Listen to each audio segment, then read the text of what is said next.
that Chongqing, China's allegedly awesome cyberpunk mega city, is in some ways the offspring of the Three Gorges Dam has come up more than once in the comments section of previous videos.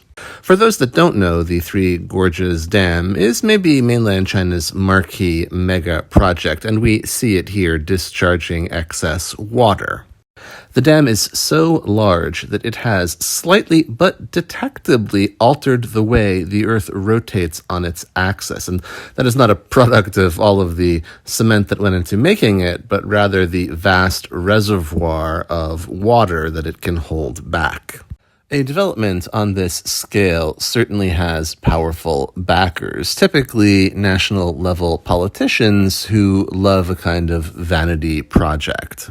And this is not unique to China. You could think about the Burj Khalifa or any equivalent mega project. Nor is this uniquely the product of the People's Republic. In the 1920s, Sun Yat-sen, the godfather of the Chinese Republic, published a book called The International Development of China. And in it, he described a series of pretty fantastical mega projects, including something that is basically the Three Gorges. I've always had a bit of a soft spot for Sun Yat-sen. He was kind of a big dreamer, a fantastical thinker, and part of the miracle reality of contemporary times is how so much of his vision, generations later, was actually midwifed into reality by the party state. But many voices and constituencies were raised against the completion of the Three Gorges as a kind of mega project. Some were historically minded, thinking of the famous vistas that would disappear under the rising waters. Others worried about the impact on tourism. Many more spoke about environmental degradation and its consequences.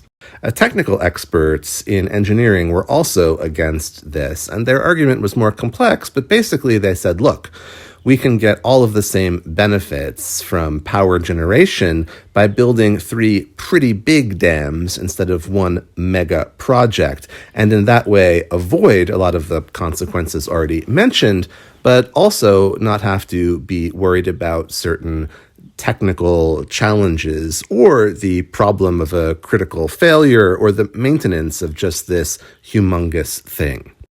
But, vain politicians don't like listening to experts. But maybe the most powerful voice was none of these, but other politicians who represented Sichuan interests. So this is coming from within the party itself.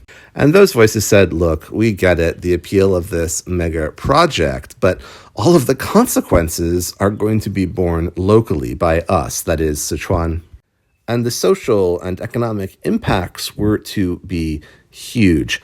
1 million happy peasants to move was one of the unintentionally funnier headlines of the People's Daily in recent years, but the real number was considerably higher, probably in the 1.3 to 1.5 million range. And of course, many of those people were not very happy to be forced to move. The impact is on an even larger scale because you have to consider all of their communities and relations. And imagine in your country what it might take to uproot more than 1 million people. And then, having pulled them up and having them be quite unhappy, how then do you put them back down? Because China is not a place where there is enormous amounts of wide open, attractive land ready and calling to people. And so, partially as a compromise, Chongqing was born with its very large and particular shape, the upriver catchment area above the new dam, where many of these problems could be administratively dumped into a territory that was no longer the responsibility of Sichuan province, but reported directly at a national level to the national government.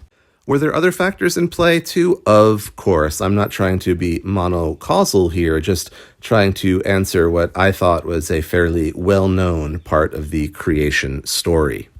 That Chongqing, basically the Pittsburgh of China, gets ranked as a national level city alongside the Beijings and Shanghais is basically for this reason, a kind of big dick fascination with power generation for an otherwise sort of unwanted provincial project.